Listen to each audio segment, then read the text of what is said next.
tells me something, I hear it, but if someone else tells me, I don't. What gets in the way? Well, there's a couple big ticket items. Those two big buckets are rapport and credibility. Rapport is, you know what, I just trust you. I know your intention, I like you, you know me, you have my best interest in mind, right? Now, we call these people pre-approved, right? So that means that if Ellie and I are pre-approved for one another, that she can come up to me and she can say just about anything because it's already pre-approved because I trust her and I know her intention. But what if Ellie and I have never met and it's her job to coach me? Well, she better have something else. She better know what she's doing. She better have some legitimate skill around what she's saying or her content and how she says it. Because a lot of us, it's our job to deliver coaching and evaluation and sometimes appreciation to people, and we don't know them at all. Now, this is kind of like a pulley. So when we have high rapport, we don't have to be as skilled. But if we have lower rapport, we better get it together.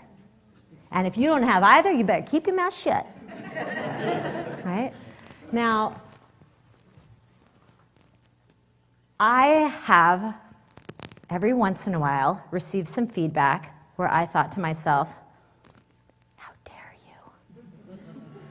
So what do we as humans go through when we receive feedback that we don't like? Tell the person next to you, that's never happened to me. So, the feedback that I received was from a quantum learning coach. And this quantum learning coach sat in the back of a room, and I was standing at the front the way I am now. And afterwards, they sat me down, and they used our quantum learning communication frame, right, which falls under design. It could fall under a few other things. And they said, here's my observations, my thoughts, my feelings, and my desires. And so in this case, the person got right to the point. Now, I was sitting down, I was waiting for compliments. I was like, they're gonna tell me how great I did. I slayed it. And instead, they said, Cami, when people are talking, you move towards them, you nod your head, and you lift your eyebrows. And I think you're just waiting for your turn to talk because you cut them off. I was like, oh, what? And he said, and so I'm worried that people are going to think that you're not really listening to them. So I took some video of you. Oh! What? What? And I want you to watch it back, and then we can talk about it tomorrow.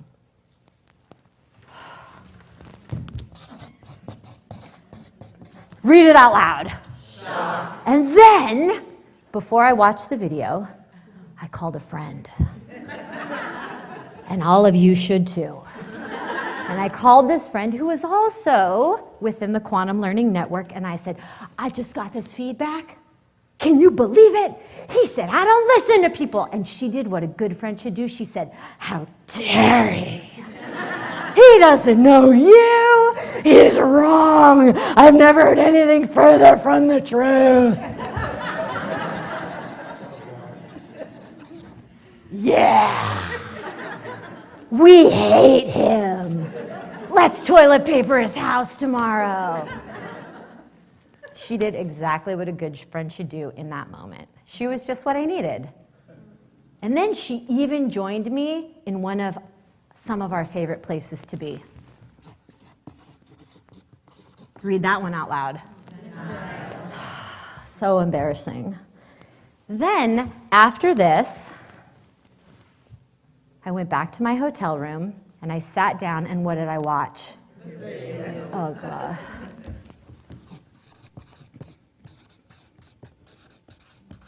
Read that out loud. That part.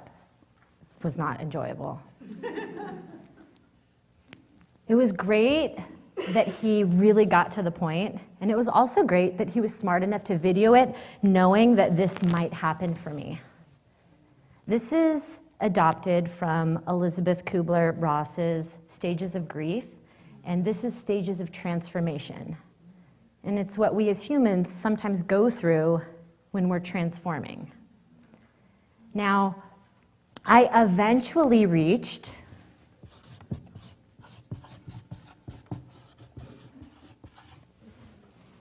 acceptance, but not everyone does.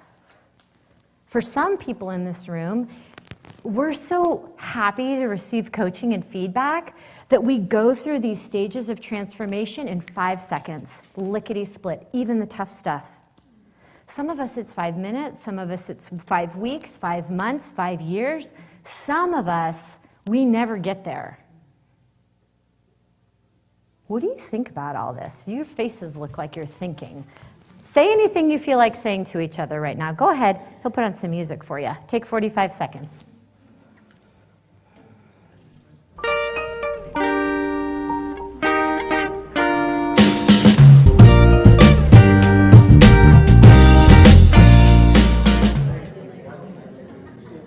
Please thank whoever you're working with. Just give them a head nod and a smile.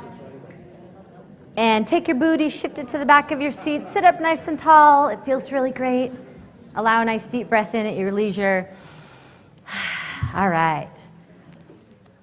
So this feedback did land with me because this particular coach had rapport with me and a ton of credibility. He was spot on with his delivery. He was using a known communication frame, right, within our community and within our network. So it did land. It did land. But what if it wasn't him? What if it wasn't him? What if someone else came up to me, or came up to you, or to you, or to you, or to you, and said, by the way, you don't listen to people. Turn to the person next to you and go, oh! Try it. Well, we have some very specific things that trigger us and then block feedback that could be really useful. Because I need to know how to listen to people. Now, just because I heard what they said, it doesn't mean that the person in front of me felt listened to. And this coach gave me that gift. And it landed because of rapport and credibility. And it also landed because of relationship. But years later, I thought back. And I thought, I have probably gotten this feedback 1,000 times over from other places. But maybe I heard it from someone where I thought to myself, oh, I can't hear it from you. Not from you. Or maybe you have an adolescent, or you know an adult who acts like an adolescent. And you have something to share with them, and it could be really, really useful, and you need them to hear it.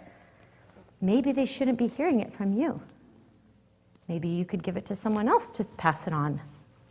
Maybe it would land better, because relationship can be something that blocks us from learning. Now, I bet that if I were to ask you to think of someone that you know personally or professionally, where if they gave you feedback, you would think to yourself, don't even look at me, think about me, right? But I heard something, I read it in a book actually, called Essentialism, and there was a line in it that knocked me on my tail. And it said something like, what if I'm wrong? What if I'm wrong?